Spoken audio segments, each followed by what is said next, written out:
ब्रह्मा, विष्णु, शिव, बुद्ध और जिन। भारतीय दर्शन में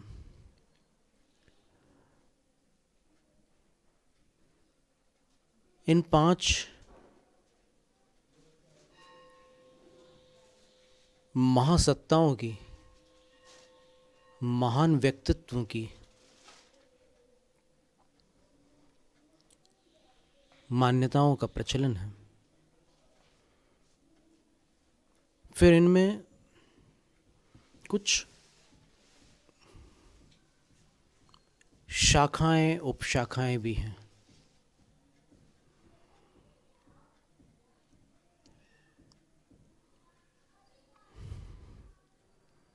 अपन देखते हैं कि अक्सर हर मज़हब में अपने को कुछ शाखाएं मिल जाती हैं।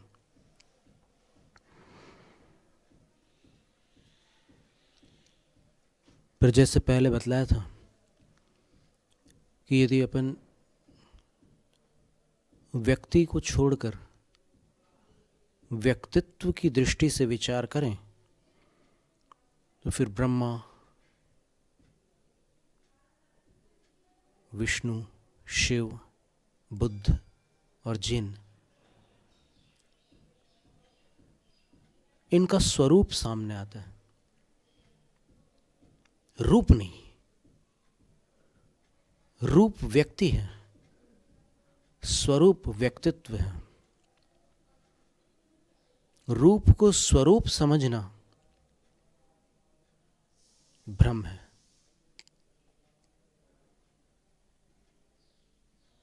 क्योंकि ऐसे बहुत से लोग हैं जो बाहर से देवता जैसे लगते हैं, अंदर से दानव होते हैं। ऐसे कई लोग हैं जो बाहर से मामूली लगते हैं लेकिन अंदर से महान होते हैं।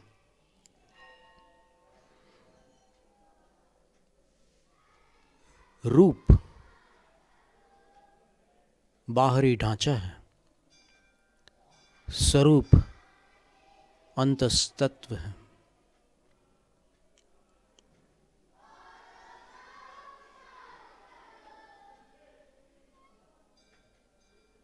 बृंहति आनंदादि गुणैः स ब्रह्मा। जो आनंद आदि गुणों से वृद्धि को प्राप्त है, परम ब्रह्म के आनंद में जो मग्न है, वो ब्रह्मा है व्यक्तित्व की दृष्टि से। वेवेष्टि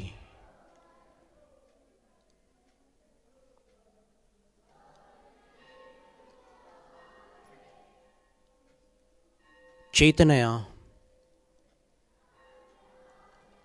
लोकालोकमिति विष्णु। जो अपनी चेतना के द्वारा लोक और अलोक को घेर लेते हैं, व्याप्त कर लेते हैं,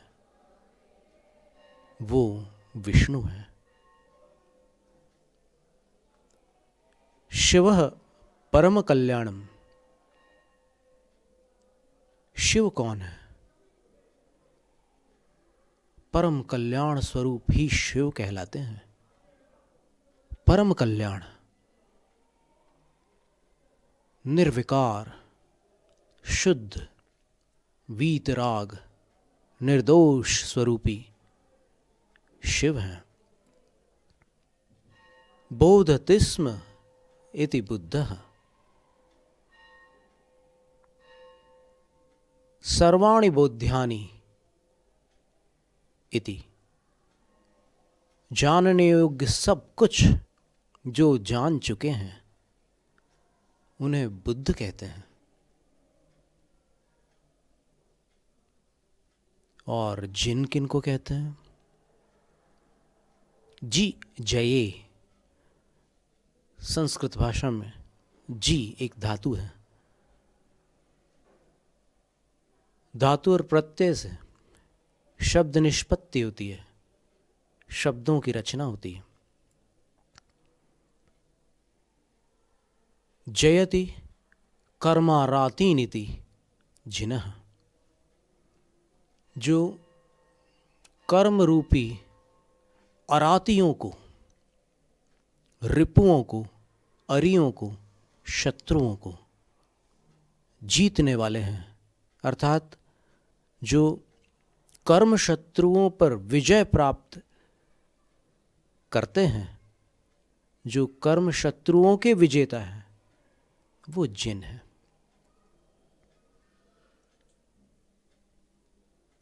और ये जिन किसी के नहीं है,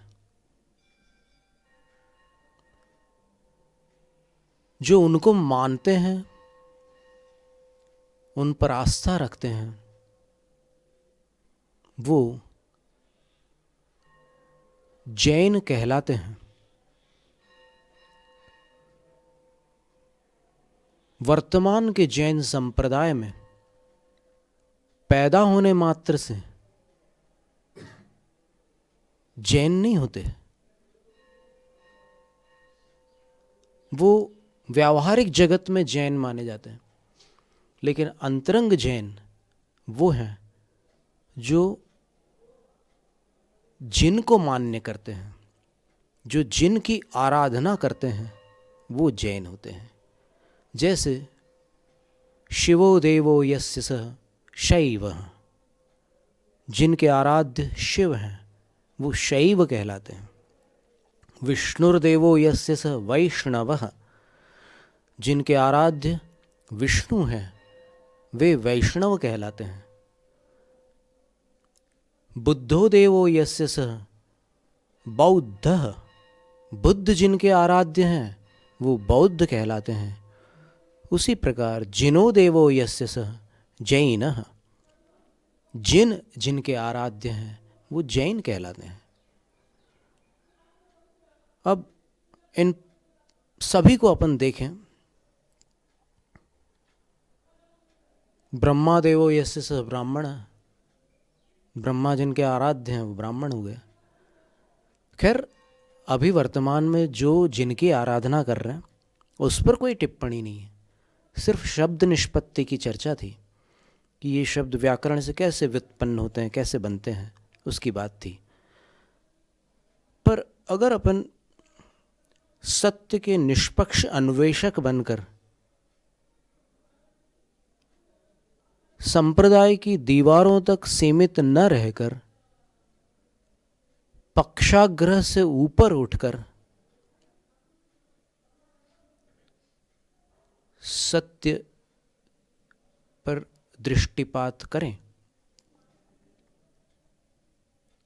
एक वैज्ञानिक के समान, और ऐसे वैज्ञानिक के समान जिस पर राजनीति का रंग नहीं चढ़ा है, जो निस्वार्थ है, खोजी है, किसी के द्वारा खरीदा हुआ नहीं है। हम आरोप नहीं लगा रहे हैं कि वैज्ञानिक लोग खरीदे जा सकते हैं या नहीं खरीदे जा सकते, लेकिन हम बात बता रहे हैं कि जो किसी से बंधा नहीं है, बंध कर चलने पर गुलामी करनी पड़ती है, और सत्य कभी गुलामी से प्राप्त नहीं होता। इसलिए निष्पक्ष अन्वेषक बनकर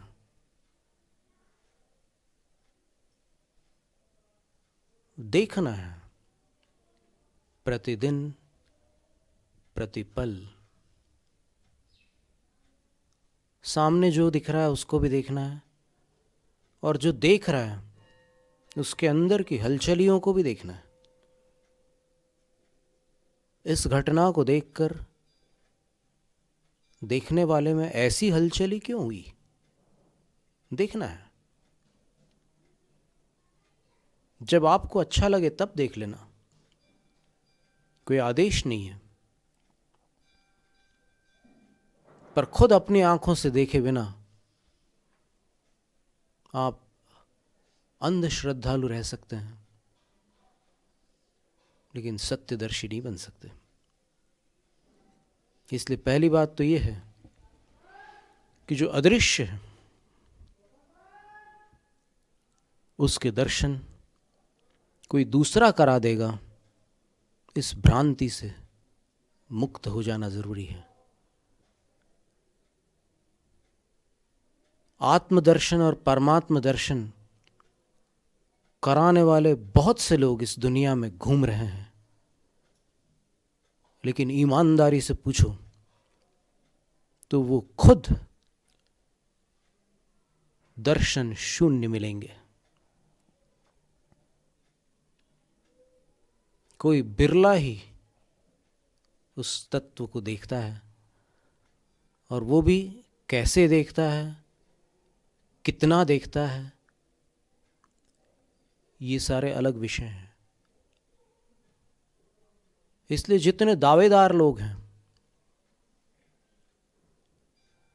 वो सर्वप्रथम शंका करने योग्य हैं।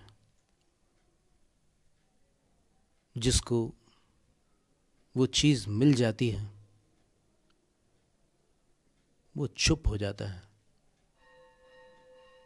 कुछ बताता भी है तो संकेत रूप में, क्योंकि जानता है कि उस विराट तत्व को वाणी बांध नहीं सकती। ये वाणी संख्यात शब्दों में बंधी हुई है, ये उस अनंत को कैसे बांध सकती है? संख्यात तो असंख्यात को भी नहीं छू सकता, फिर अनंत तो असंख्यात से भी ऊंची वस्तु है। अंतस्तत्व असीम है, ऐसा ऋषि मुनियों ने कहा है, खोजियों ने महसूस किया है।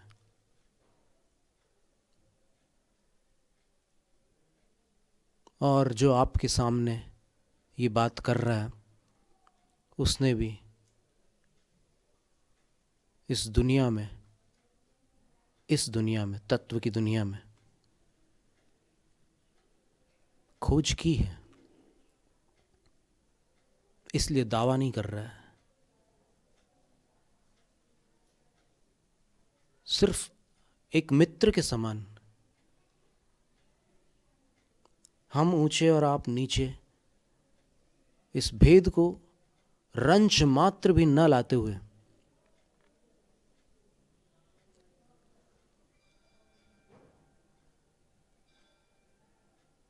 आप में भी उसी क्षमता को स्वीकार करते हुए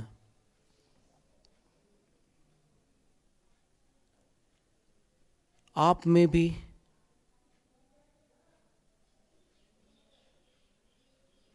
पक्षाग्रह के हट जाने पर उस योग्यता को प्रकट होता हुआ देखते हुए आपसे ये कुछ कह रहा है। यदि अच्छा लगे तो मानना, ना लगे तो छोड़ देना। ऐसी खुली छूट है हमारी ओर से। जो शब्द शास्त्रों में आते हैं, बचपन में हमने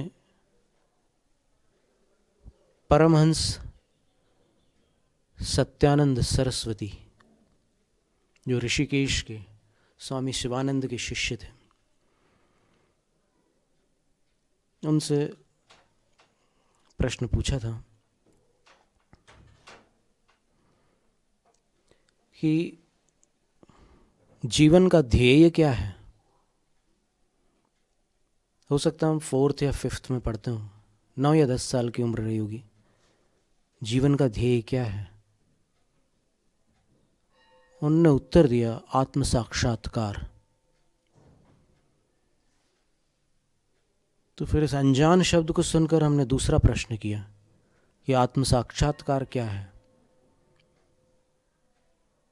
तो संभव है उनने हमें इतना छोटा देख करके वो उत्तर दिया हो जो उन्होंने दिया। वो बोले, जीवन का ध्येय है बेटा। हमने पूछा था जीवन का ध्येय क्या है, उन्होंने कहा आत्म साक्षात्कार। हमने पूछा आत्म साक्षात्कार क्या है, तो जीवन का ध्येय है। तो तब तो कुछ समझ में आया नहीं। लेकिन उसके बाद जीवन इस संयोगवश इसी दिशा में मुड़ गया। और फिर जब आत्म तत्व की रुचि जागृत हुई तो हम बहुत दूर दूर तक भटकते रहे। कई स्वामियों के पास, कई पंडितों के पास, कई साधुओं के पास, कई पुस्तकें पढ़ी, कई ग्रंथ देखे और फिर दीक्षा ली। दीक्षा के बाद भी 9 साल तक ये स्पष्ट नहीं हो पाया कि है क्या चीज। समयसार कलश के 13वें काव्य में आचार्य अमृतचंद्र सूर्य ने लिखा, आत्मानुभूतिरिति शुद्ध नयात्मिकाया ज्ञानानुभूतिरियमेव किलेत बुद्ध्वा आत्मानमात्मनि निवेश सुनिष्प्रकंप मेकोस्त शुद्धमवबोध घनः समन्तात्। आत्मानुभूति इमेव ज्ञानानुभूति ही, यही ज्ञानानुभूति है।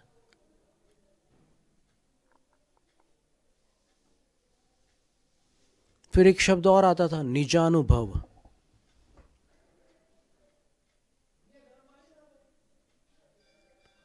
एक तीसरा शब्द और भी आता था शास्त्रों में, स्वसंवेदन।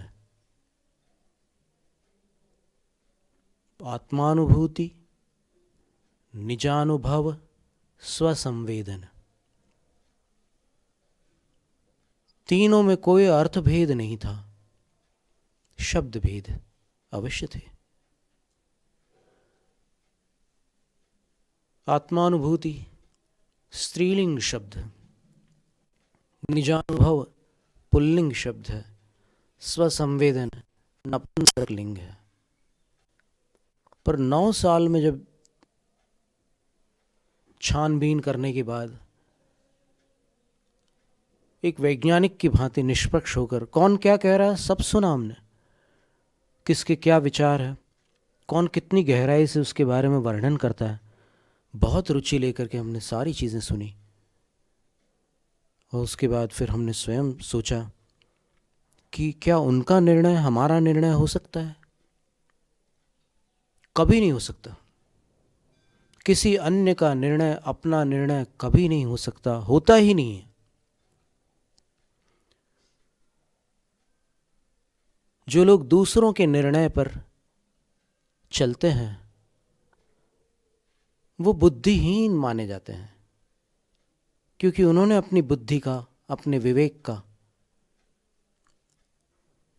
कोई प्रयोग नहीं किया। जिसने जो कह दिया मान लिया, उनको ब्लाइंड फेथ वाले लोग कहा जा सकता है, अंध श्रद्धालु कहा जा सकता है। पर ये जगत जो था आत्मा का, वो तो ऐसा था कि किसने देखी आत्मा? ऐसा सवाल कोई भी कर सकता है। खैर, खोज करने पर, बहुत गहराई में जाने पर पता चला कि जिन शब्द का बड़ा गहरा संबंध है इसके साथ, और वो सभी पांचों कि जो स्वरूप है, उन स्वरूपों को देखने पर लगता है कि हाँ, कहीं ना कहीं उनका भी संबंध है। और फिर खोज करने पर जो चीज़ प्राप्त हुई है वो हम ज्यों का त्यों आपको नहीं बताएंगे। कारण ये है कि आप आलसी बन जाओगे। हम आलसी नहीं बनाना चाहते किसी को। जैनम जयतु शासनम, जैनम जयतु शासनम, जैनम जयतु शासनम।